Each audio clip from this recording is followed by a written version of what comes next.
They say damnation begins with a whisper, but the first thing you notice is the silence, the kind that settles over a crowded hab block like a shroud, the kind that makes a man feel suddenly alone even when pressed shoulder to shoulder with 1,000 others. It slips into your thoughts like a stray draft through a cracked window, a breath colder than recycled air should ever feel. It tells you that you've been forgotten by the Imperium, overlooked by its blind, grinding machinery, left to wither beneath debts no prayer will forgive. And in that quiet, where despair softens into something malleable, you hear a promise, a voice that knows your name, a door opening where none should exist. And you step through because you think you chose to.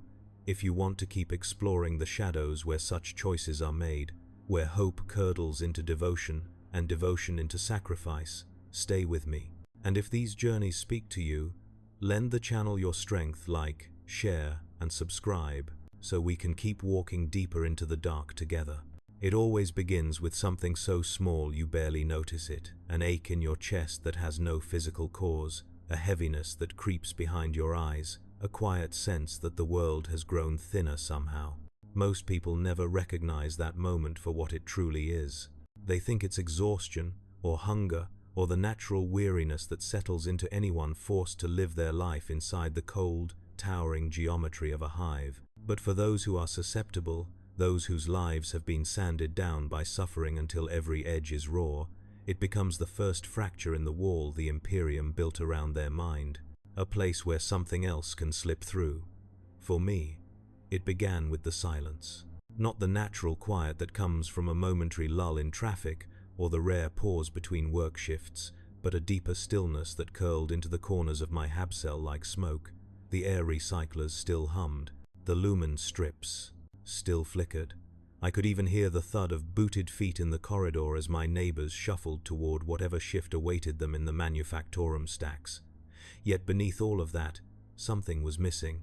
It felt as though the background noise that always accompanied my thoughts, the chatter of anxieties, the muttered prayers to the Emperor, the endless calculations of survival had simply stopped. For the first time in years, my mind felt open. I remember sitting up on the edge of my cot, still half tangled in the thermal sheet, and staring at the wall where a strip of paint had peeled back enough to reveal rusted metal underneath. That patch had been there for months. I'd seen it every morning, but on that day, it looked different. It felt like a doorway, a place where the thin veneer of my life was failing, exposing the metal skeleton beneath. I felt drawn to it, like something on the other side was watching me through that flaked-off scar. And then a thought, softer than breath, brushed against the inside of my skull. You were made for more than this. I jerked back like I'd been stung. The cot scraped loudly across the floor, knocking over a dented tin cup that clanged as it rolled into the corner. My pulse hammered hard enough to blur my vision. For a moment, I told myself it was just fatigue, just my mind playing tricks on me after another 12-hour shift inhaling promethium fumes. People hallucinated from exhaustion all the time, but even as I tried to rationalize it, I knew the truth. That voice did not come from me, yet it didn't feel foreign either. It felt familiar in the way a childhood lullaby feels familiar, even when you no longer remember the words. Comforting, warm, a hand resting lightly on your shoulder in the dark. I didn't hear it again for several days, but the silence lingered, clinging to me the way cold lingers in the bones. It followed me into the tram tunnels, where rusted cables sagged like neglected veins above. The crowds. It followed me into the lifting platforms, where press-ganged workers whispered their sins into recaf cups and prayed not to be noticed by the enforcers. It even followed me onto the manufactorum line, where servo arms clattered and pistons pumped, and the entire world shook with the thunder of machinery. Everywhere I went, it felt like an unseen presence trailed just a step behind me, waiting. And the more I tried to ignore it, the more the cracks in my life widened. I noticed how the other workers kept their eyes down, how none of them ever spoke unless to curse or comply, how every single face looked starved in a way no ration could fix. Something broke inside me when I saw a boy no older than 12 coughing blood into his sleeve because the intake vents had malfunctioned again, and no one stopped to help him. They just stepped around him and kept walking. That was the first moment I understood how brittle hope truly was. The Emperor would protect us, the preachers said. The Emperor saw all, the banners proclaimed, but the boy kept coughing, and no one came. That night, back in my hab cell, the silence returned, but this time, it did not come alone. You were not meant to die unseen. You were not meant to be abandoned. You were not meant to suffer alone. I pressed my palms against my ears like that could stop it, but the voice wasn't sound. It was sensation, like the warmth of breath against the back of my neck, like the whisper of fingers through my hair. I curled in on myself on the cot, rocking gently as though motion could lull the intrusion away, but the words sank deeper, as gentle and inevitable as drifting ash. You deserve more. It wasn't until my tears hit the floor that I realized I'd started crying. I don't even remember when it began. I only remember how the voice felt when it spoke again, how strangely proud it sounded. You have been heard. The next morning, the silence was gone. My mind felt crowded again, buzzing with the usual anxieties. The voice did not return, but something inside me had shifted, like the first tremor before a structural collapse. I tried to return to my routine, to fall into the rhythm of labor, exhaustion, sleep, repeat. But every motion felt wrong, as though I were an actor performing rituals whose meaning I'd forgotten. My co-workers noticed. A woman named Delka, who worked the same segment of the line as me, nudged me with her elbow when I fell behind. "You good?" she asked, though her tone made it clear she didn't truly care what my answer was. I nodded. The lie felt brittle. She stared at me for a moment, squinting like she saw a shadow behind my eyes, and then returned to her work. The servo arms screeched, the conveyor belt rattled, but everything felt slightly misaligned, as though the world had shifted half a degree out of place. That's when I saw the symbol. It was carved into the back of a machine housing, half hidden beneath grime and rust, a spiral of looping, overlapping lines that made my skin crawl the longer I stared at it. I blinked and looked away, but something in me compelled me to look back. This time, the spiral felt inviting. That night, the voice spoke again, not in my cell, not in my mind, through a person. I was returning from the water dispensary, ration canister tucked under one arm, when a figure stepped out of an unlit junction. My hand flew to the small knife I kept sheathed under my sleeve, a habit learned from living too close to the lower habs, but the figure raised their palms. "No need," they said softly. Their face was half obscured by a torn hood, but I could see their eyes. They were calm, too calm. "How do you know my name?" I whispered, because the voice in my skull had begun whispering in perfect unison with theirs. "You have been noticed," they replied. They sounded almost apologetic. "And you have been chosen." I stumbled back, pulse racing. "I didn't ask for this." "None of us did," they said gently. "Not at first." There was something strange about them, something serene, not broken like the others who haunted the lower habs, not desperate. They moved with purpose, like someone who'd found the one thing worth living for.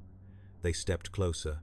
"I know what you feel," they murmured, "the hollow inside you, the ache you can't name, the certainty that every path the Imperium offers will end the same way, in obedience, in silence, in the dark." My throat tightened. They were voicing thoughts I had never dared acknowledge. "You don't have to die quietly," they whispered. My breath caught. "Come with me, let us show you what waits beyond despair." I hesitated. For one fragile moment, I imagined turning away, returning to my hab cell, my cot, my silence, returning to the life I'd always known. But the thought felt like stepping back into a coffin. When I finally nodded, it wasn't a decision. It was surrender. The figure smiled, not triumphant, not predatory, but relieved. "Then your real life begins now." They led me through a maze of corridors I'd never walked before, into levels so neglected that the lumen strips had burned out years ago, leaving only the faint glow of emergency lights. The air smelled of rust and mold and something sweet beneath the rot. The silence deepened as we descended. Finally, we reached a heavy blast door. Rust flaked under the guide's hand as they pressed a sequence of worn buttons. The door shuddered open. Warmth spilled out.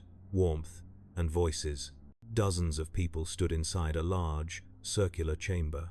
Some knelt. Some rocked gently as they hummed a melody too low to hear clearly. Some simply stood with their eyes closed, heads tilted back as though basking in invisible sunlight. No one looked afraid. The guide leaned close. "You are safe here." I stepped forward, heart pounding. A woman approached. Her face was lined, weathered, but her eyes burned with a gentle, radiant certainty. "Welcome," she said, and her voice felt like the one inside my mind, older, deeper, carrying an echo that vibrated through my bones. "You have heard the whisper. Few ever do." Her hand brushed my cheek. "And now, child, it is time for you to listen." In that moment, the warmth in the room surged. A pressure filled the air, thick as incense, sweet as breath. My skin prickled, my vision blurred. The chamber seemed to pulse with something alive, something vast, something waiting just beyond perception. A single thought rose inside me, not mine, but not entirely foreign either. "You belong to us now." The warmth blossomed into ecstasy, and the first whisper became a voice. The chamber breathed like a living thing. That was my first true impression as I stood in the doorway, the warmth rolling over me in slow, rhythmic waves that rose and fell with the murmured voices of the gathered faithful. It wasn't just heat. Heat was predictable, explainable, rooted in machinery or bodies. This was something else entirely, a pulse that had no source, a heartbeat that belonged to no organic form. The air vibrated with it, as though the walls themselves were exhaling in time with the collective whisper of the crowd. The woman who had welcomed me stepped back, giving me space to absorb the sight. I realized with a start that none of the people inside looked malnourished. Their clothing was patched, their faces lined, their bodies worn by a lifetime of labor, but they stood straighter than those I passed every day on the manufactorum line. Their eyes were awake, their minds were present. It felt unnerving, almost indecent, to see human beings who were not crushed under the weight of resignation. "Do not be afraid," the woman said, the same undertone of that unseen presence thrumming quietly in her voice. "It's stronger tonight because you're here. It knows when a new soul enters its reach." "Who?" I managed, though the word felt insufficient. She smiled as though the answer were obvious. "The truth." The way she said it made something inside my chest tighten. Truth. The Imperium used that word constantly, hammering it into us through sermons, banners, litanies, and threats. But this was different. She spoke the word like it was a person. "Come," she said softly. "Your initiation begins now." She guided me toward the center of the chamber, where a circular depression in the floor formed a shallow pit. The walls of the pit were carved with spiraling symbols, variations of the one I'd seen etched behind the machine housing, but more intricate, interwoven, almost hypnotic. Candles burned along the edges, though I couldn't see any wax. Their flames produced no smoke, just a soft violet glow that cast shifting shadows into the hollow. A man stepped forward to join us. His hair was shaved on both sides but left long in the middle, falling over one shoulder like a dark ribbon. He wore a strip of red cloth tied around his upper arm, stained black in places where something ink or blood had seeped through. He bowed slightly. "I am Marek, the first whisper of this circle. It is my honor to welcome the newest among us." I swallowed, uncertain how to respond. The woman nudged me gently. "Speak your name," Marek said, his voice steady but warm. "Not the one the Imperium uses to catalogue you, the one you use when you think about yourself."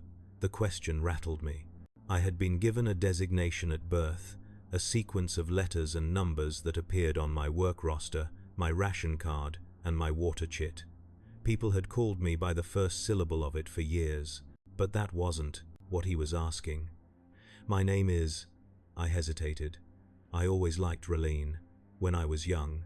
Before..." "Yes," Marek said, as though he had known the answer before I spoke it.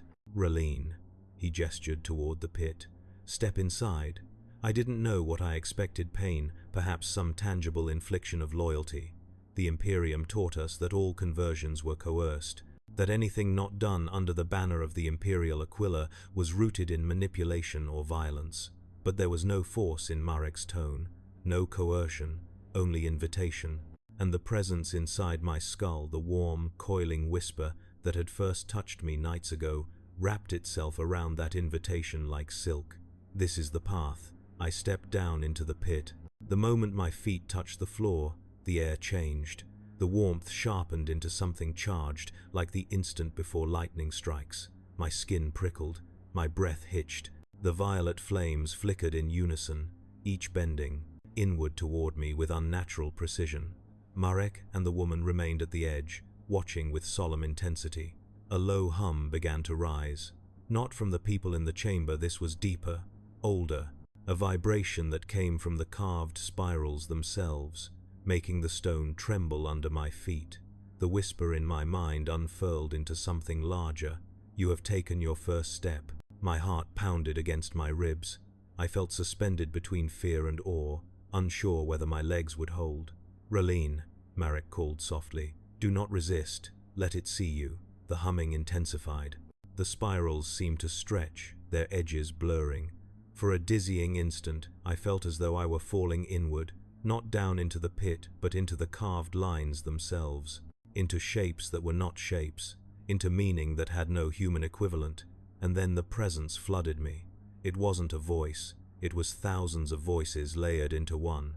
It was warmth and cold, ecstasy and dread, familiarity and absolute alienness.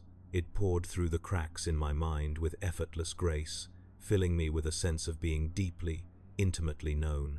Images flashed behind my eyes, too fast to comprehend fully, too bright to look at directly. A battlefield drenched in ash, a being made of shifting limbs, chains twisting into serpentine patterns, 1,000 hands reaching toward a single, distant star, a figure cloaked in radiance that broke apart into swirling fragments of color.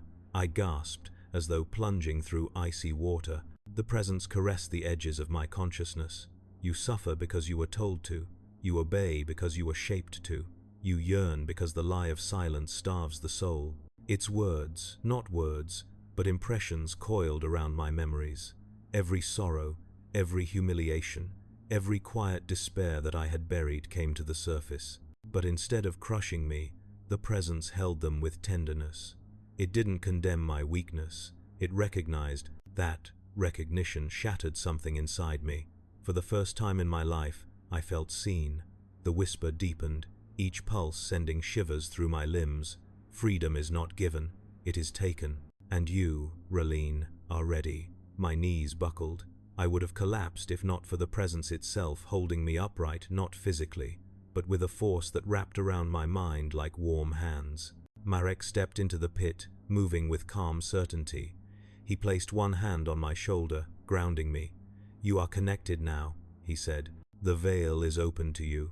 You stand at the threshold of truth. He reached into a pouch at his side and produced a small blade with a crescent-shaped edge. Panic flared in me for a moment, but his touch remained gentle. This is your mark, he murmured. Not of ownership, of awakening. He guided my right hand forward. I felt the edge of the blade press lightly against my palm. He did not force my fingers. This choice is yours alone, he said. The presence flickered inside my mind, waiting. I thought of the manufactorum line, the dying boy, the hollow days, the silence. Then I curled my fingers around the blade and drew it across my palm. A thin line of pain blossomed and quickly dissolved into a rush of warmth that surged up my arm. The wound glowed faintly for a heartbeat, then settled into a thin, spiraling scar that mimicked the symbols around the pit. The presence pulsed in approval. You are ours now, and we are yours. Marek's expression softened with something that looked almost like pride. Rise, Raline. You are no longer a worker, no longer a number. You are a vessel of purpose. The chamber erupted into soft murmurs of welcome. Hands brushed my shoulders, my arms, my back, gentle touches, affirming touches, nothing like the rough shoves or indifferent collisions of hive life. I felt enveloped, supported, claimed in a way that made my throat tighten. The woman from before approached again. Your life will change, she whispered near my ear. Not all at once. The Imperium still watches, but the truth will guide you. It will teach you how to see what others cannot. She cupped my cheek. And it will demand things of you. My breath caught. What kinds of things? Her smile did not reach her eyes. Devotion, she said quietly. Sacrifice, loyalty. All faiths require these. I shivered, but the presence wrapped around me protectively, stroking the edges of my thoughts with a warmth that bordered on bliss. "Do not fear what you will give. We will take nothing from you that you do not choose to surrender." The chamber's glow brightened, the humming softened to a steady thrum. The symbols on the walls seemed to pulse with satisfaction. My initiation was complete, but my transformation had only begun. As Marek guided me from the pit, the warm whisper curled inside my mind like a serpent settling into rest. Soon, it breathed, "You will understand." And, though I should have been afraid, all I felt was anticipation. The days that followed were quiet, in a way that felt unnatural, as though the hive itself were holding its breath. I still reported to the manufactorum, still stood in the same line, stamping the same metal plates beneath the same flickering lumen strips, but the world seemed hollowed out around me. Every sound carried an echo, every command from the overseers reverberated with a strange, muted distortion, as if each word were spoken from far too deep within a tunnel. Nothing had changed, yet everything had shifted, or rather I had. The present stayed with me, not constantly, not in overwhelming waves like it had during my initiation, but in pulses, gentle nudges, a warmth that rose along the inner curve of my thoughts whenever I needed grounding. It never felt intrusive, only aware, attentive, like a quiet companion whose gaze remained fixed on me even when I wasn't thinking of it. Sometimes it whispered, never in full sentences, never in commands, more like impressions, reminders of the spirals carved into stone, or the glow of violet flames, or the sensation of being held upright by something vast and unseen.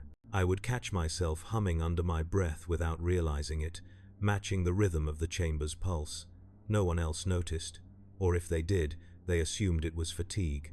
At night, I returned to the same rusted hab block, where the pipes hissed and the walls creaked under the weight of too many people crammed into too little space. But I no longer felt crushed by the press of it. The oppressive weight that had defined my life, my entire existence, lifted as though I had stepped into a slightly different version of reality, one where the Imperium's endless demands no longer seeped into every corner of my mind. Instead, something else seeped in: awareness, possibility, a sense of quiet purpose. That purpose began to take shape a few days after my initiation. Marek found me during the shift change, when we were herded through the narrow corridor that funneled us from the factory floor to the ration line. His presence should have drawn attention. He did not look like a worker, not with the way he carried himself, but somehow no one seemed to see him. People moved around him as though redirected by an invisible force. He fell into step beside me without a word. When he turned his head, the shadows cast by the lumen strips deepened the sharp angle of his cheekbones. "You are adjusting quickly," he murmured. "Good." I kept my gaze forward, wary of being overheard. "I don't feel different. Not in the way I expected." "That is the point," he said softly. "True awakening does not wrench the soul violently. That is the Imperium's method: fear, pain, obedience. What we offer is alignment." "Alignment," I echoed. "You were already hollowed by their world," he said. "We simply filled the empty spaces." The presence stirred in agreement, like a tide rising against the spessart shore of my consciousness. Marek nudged me gently toward a service door branching off from the main corridor. It was unmarked, rusted, barely functional. I had never noticed it before. "Come," he said. "You are ready for the next step." I hesitated only a moment before slipping through the door. The room beyond was small, barely more than a closet. But 3 more people waited inside, each wearing the same red cloth tied around their arm. The woman who had guided me into the chamber was among them.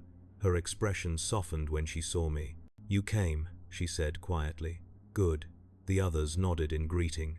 Their eyes reflected a reverence I didn't know how to process. It wasn't worship, not of me, but of what I represented. A new vessel, a new thread woven into their tapestry. Marek closed the door behind us.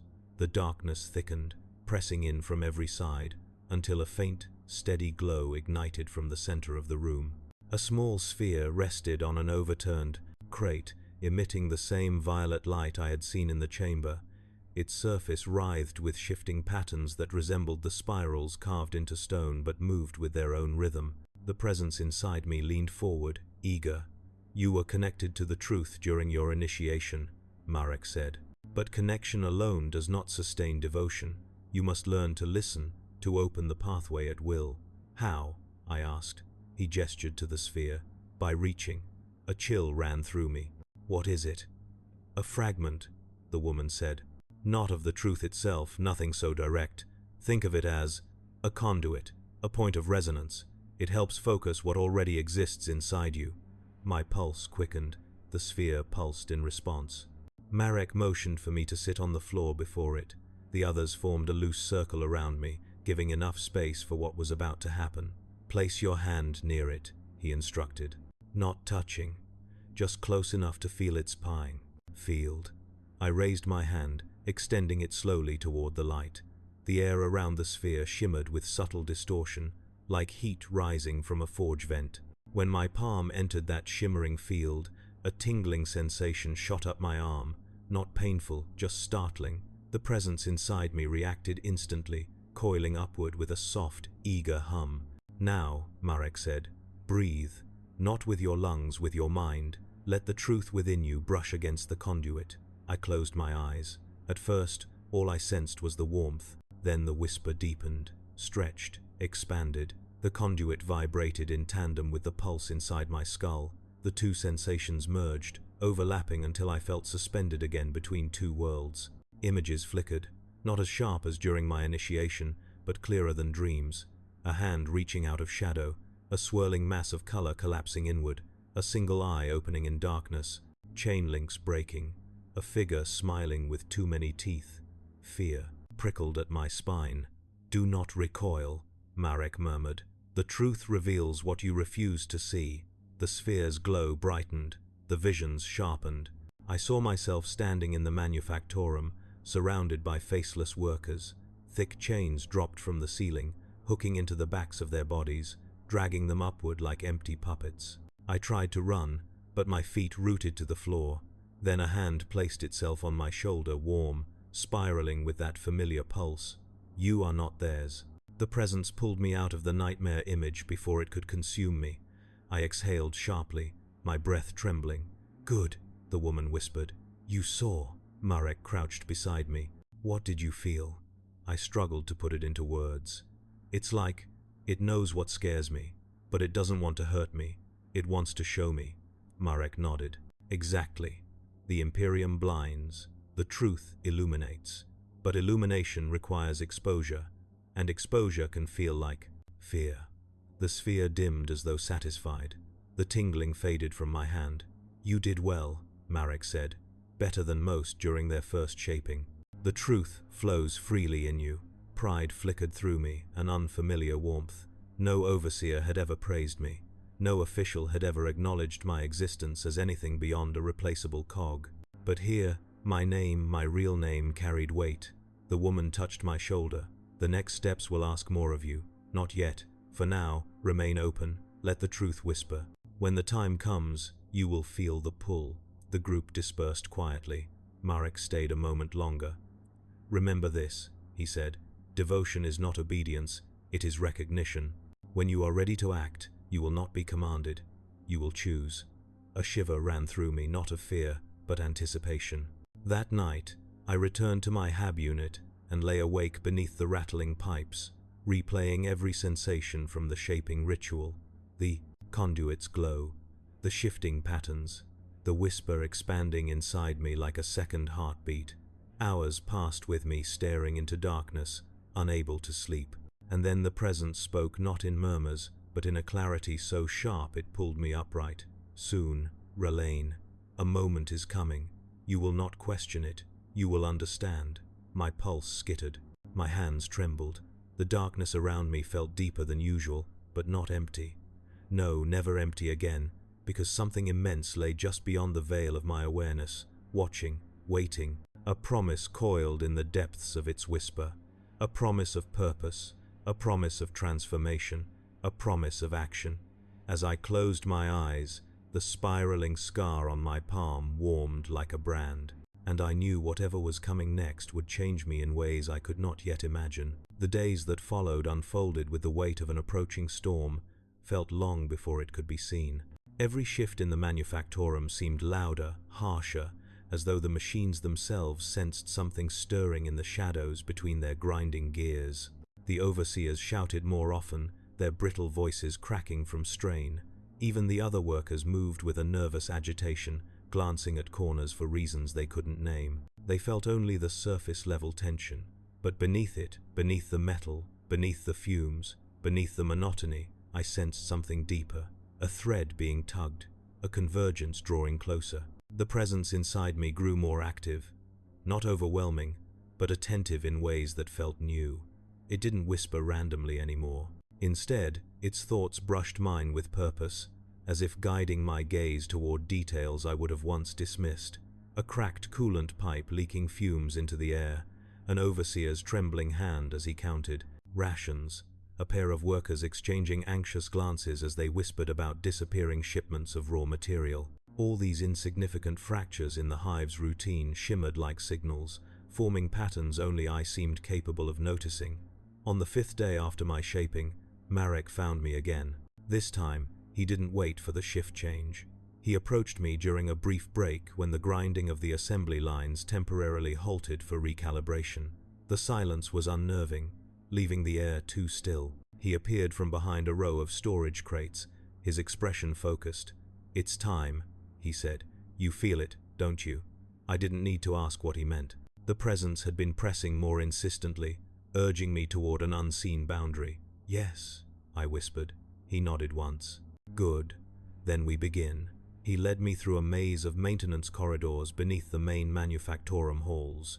I had walked these corridors before during emergency evacuations, but never this far down. The vents hissed with recycled air, and the pipes above rattled with the occasional clank of shifting pressure. The deeper we went, the fewer lumen strips remained functional, until we were walking by the glow of a handheld lamp Marek had brought. At last we reached a sealed door with a cracked warning pictogram. The lock appeared rusted shut, yet when Marek pressed his palm against the panel, the mechanism clicked instantly, as though recognizing some unspoken command. Inside was a cramped storage chamber. Boxes of obsolete parts were stacked along the walls. In the center stood the woman who had overseen my initiation, Eris. 2 more cultists flanked her, both wearing new crimson bands tied around their arms. They bowed slightly when I entered. Eris stepped forward. "The manufactorum is unstable," she said. "Not structurally, administratively." I frowned. "What do you mean?" Marek shut the door behind us. "There has been a shift in supply chains. Someone, high in the hierarchy, is interfering, redirecting Prometheum reserves, rerouting shipments, concealing losses, and in their desperation, the overseers have begun punishing workers for the shortages." Eris's voice hardened. 3 of ours have been beaten. 1 was taken. Another vanished entirely. A cold heaviness settled into my chest. "What does this have to do with me?" I asked quietly. Marek met my gaze. "Everything."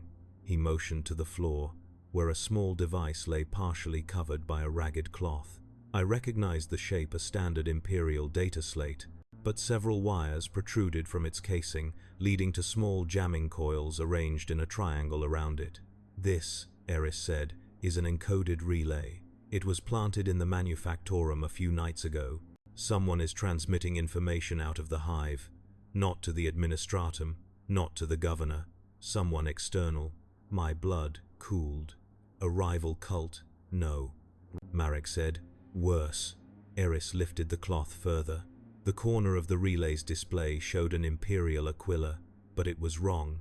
The wings were sharper, more angular, stylized in a way I recognized only because of the whispered stories told in the lower levels.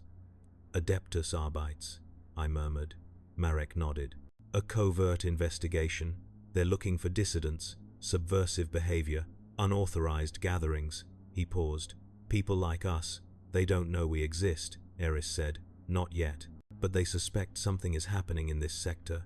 If they find our sanctuary, if they uncover the fragments, the conduits, any part of our network, everything collapses." "What do you need me to do?"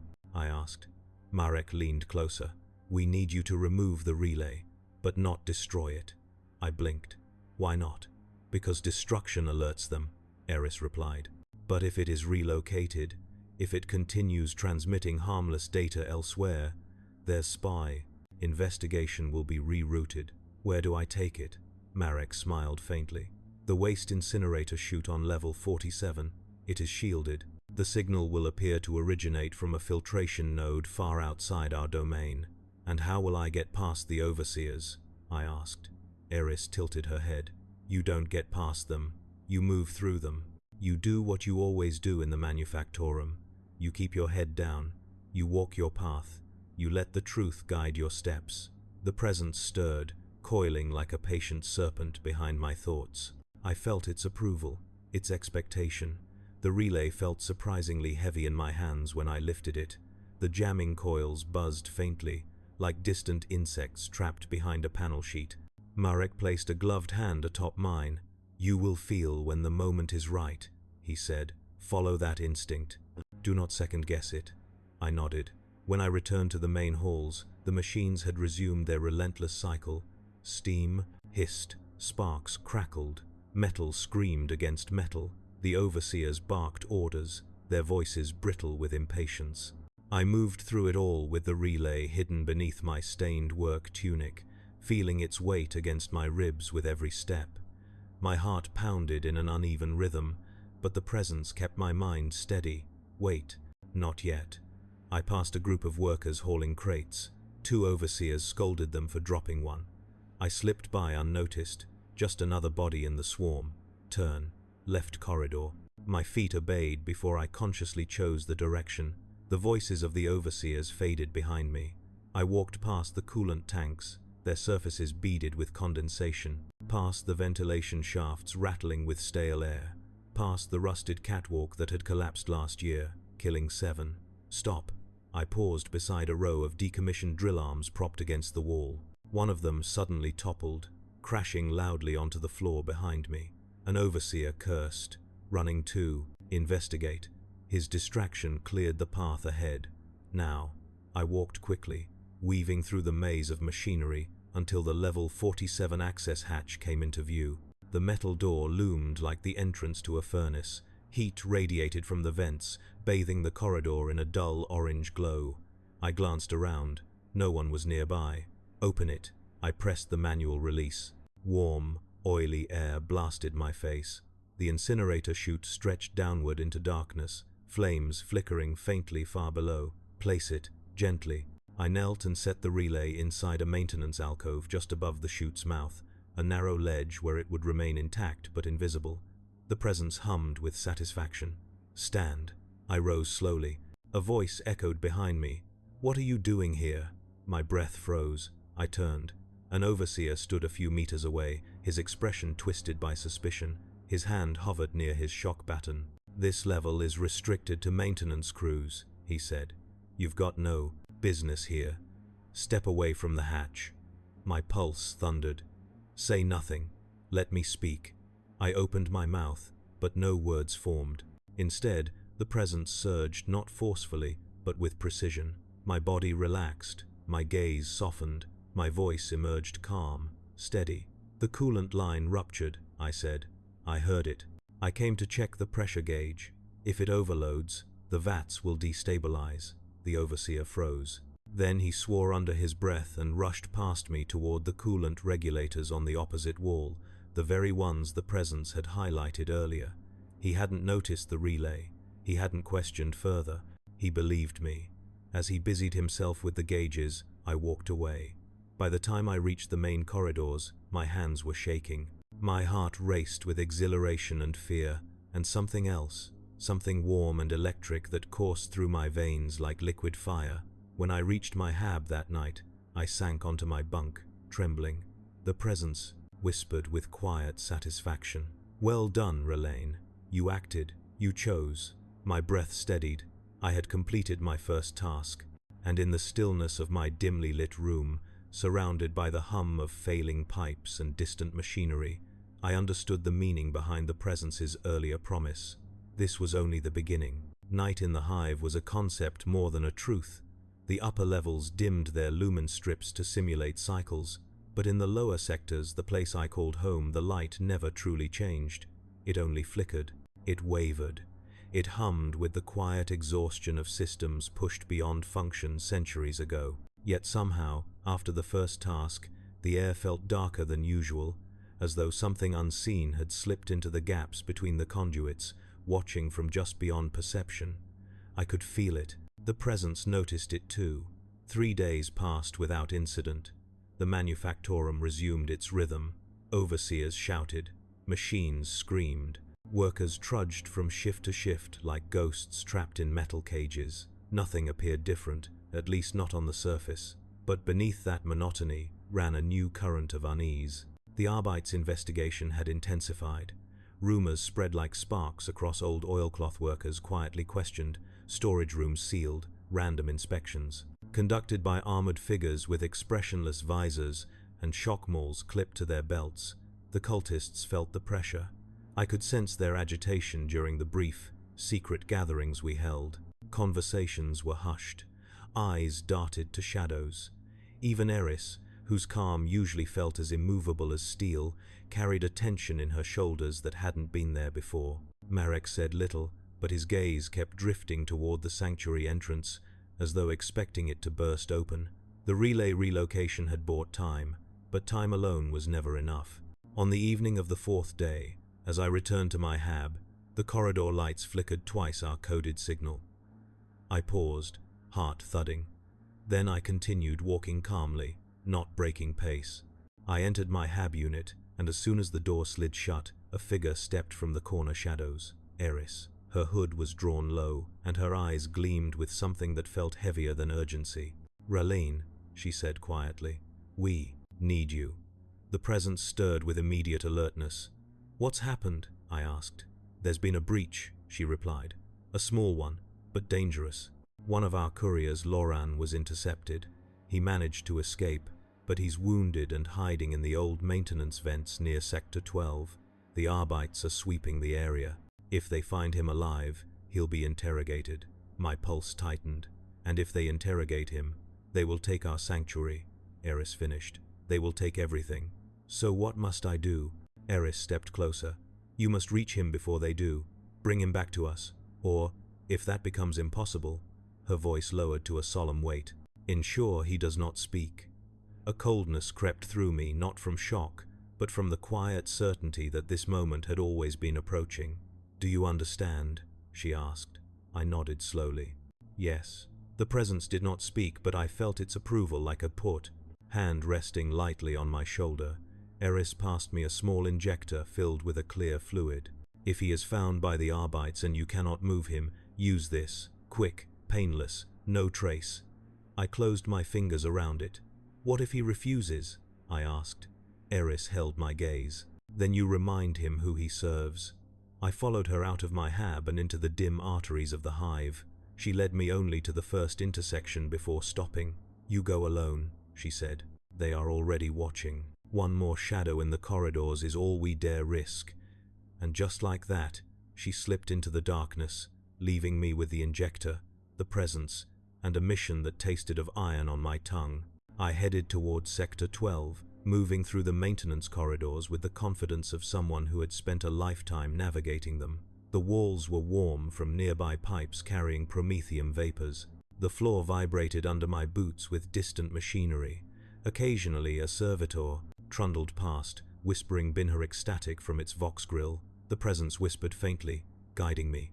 "Faster. Left tunnel. Avoid the patrol ahead." I ducked into a side passage just as the heavy footsteps of Arbeit's enforcers echoed toward me. Their voices carried through the gloom stern, clipped, filtered through helmets designed to strip away humanity. "This sector is unsecured. Sweep all intersections. No survivors of interest." The words reverberated in my spine. I pressed my back to the cold metal wall and waited until the footsteps faded. Only then did I continue deeper. After a long descent through twisting service tunnels, I reached the maintenance vents. A narrow opening gaped like a wound in the wall, framed by rusted reinforcement beams.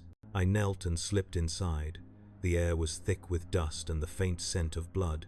I crawled forward until the vent opened into a small junction chamber. Loran lay against the far wall, clutching his side. A dark stain spread across his tunic. His breaths came short and ragged. "Relaine," he rasped when he saw me. I moved to him quickly. "I'm here." Can you walk? He shook his head weakly. They hit me. A shock mall. I ran. Don't know how far. They're close. They won't find you, I said softly. Not if we move now, he grimaced, trying to rise, but collapsed again with a small cry. The presence flowed through my mind then, steadying my thoughts, sharpening my focus. You must choose. I looked at Laurent Sweat plastering his hair to his forehead, blood pooling beneath him, eyes wide with pain and a fearful hope he didn't dare voice. I'm going to lift you, I said. He shook his head violently. No, they'll catch you too. Leave me, please. His voice cracked. Eris will understand. But leaving him wasn't the command. It wasn't the choice I had been sent to make. I reached for the injector. His eyes widened in horror. No, Reline, please. His voice broke in a raw, desperate whisper. Not like this. For a moment my hands froze. The metal of the injector felt impossibly cold against my palm. My heart hammered. My throat tightened. The hive seemed to hold its breath around us. The presence coiled softly. Mercy, devotion, purpose, not cruelty. I exhaled slowly and lowered my hand. We're not done yet, I whispered. Carefully, I slipped my arm under his shoulders and lifted. He gasped in pain, but he didn't resist. His weight was lighter than I expected, hollowed by fear and loss of blood. I slung his arm over my shoulder and began guiding him toward the vent's entrance. But before we reached it, light flooded the chamber behind us. Stop! I spun. 2 Arbite's enforcers filled the vent opening, visors shining, shock mauls raised. Laurent trembled against me. Don't move, one barked. Both of you down, hands where I can see them. My mind raced. There was no cover, no escape, no chance to outrun them. With Laurent in his condition, the injector's cold cylinder pressed against my hip. The presence whispered not a command, but a truth. 1 life saved, 1 life spared, 1 life sacrificed. Laurent felt my hesitation and whispered, Do it. Tears welled in his eyes. Please. I pressed the injector to his neck. I'm sorry, I whispered. His breath hitched. It's honor, he murmured. For the truth. I pushed the plunger. His body went still, slackening in my arms. For a moment I held him, feeling the life leave him as softly as an exhale. Then I lowered him gently to the floor. The Arbites stormed forward, but as they closed in, the hive shuddered violently. The lumen strips flickered. A deep, resonant hum rolled through the tunnels like a distant roar. The enforcers faltered, glancing around. What was that? One snapped. A systems surge, the other replied. Sector-wide. But I knew better. It was the presence. A wave of pressure hit the boat. Chamber unseen but unmistakable. The vents rattled. Dust fell from the ceiling. The enforcers staggered, clutching their helmets as static crackled in their comm links. And in that moment of disarray, the presence guided me forward. Run. I slipped past them, diving through a side vent, my body moving with a speed I didn't know I possessed. Behind me, the enforcers shouted, but their voices were distorted, swallowed by the lingering psychic tremor. I crawled, climbed, and sprinted through the maze of tunnels until I burst into a dim maintenance corridor far from Sector 12. I collapsed to my knees, gasping for breath. The presence whispered gently, You have chosen, and you have been chosen. I wiped the blood from my hands. Laurent's weight still clung to my skin like a fading memory. When I returned to the sanctuary, Marek and Eris were waiting. Their expressions told me they already knew that the presence had carried the truth to them before I even arrived. I told them everything. Eris placed a hand over her heart and bowed her head. He died loyal. His name will be remembered. Marek studied me carefully. And you, he said, have paid the price of devotion. I didn't speak. I didn't trust my voice. The presence unwound within me, calm and certain. You are ready, Reline. Now your true path begins. I stood there in the dim glow of the sanctuary, surrounded by rusted walls, flickering candles, and the hushed breaths of those who had walked this path long before me. The weight of my choice still lingered, sharp and raw, but beneath it pulsed something deeper, clarity, purpose, the quiet certainty that I had crossed a threshold from which there was no return. And I accepted it. For in the depths of the hive, far from the light of terror, far from the Emperor's silent throne, another truth had taken root within me. whispering with the patience of inevitability. Devotion demands sacrifice, and sacrifice, once made, reshapes the soul.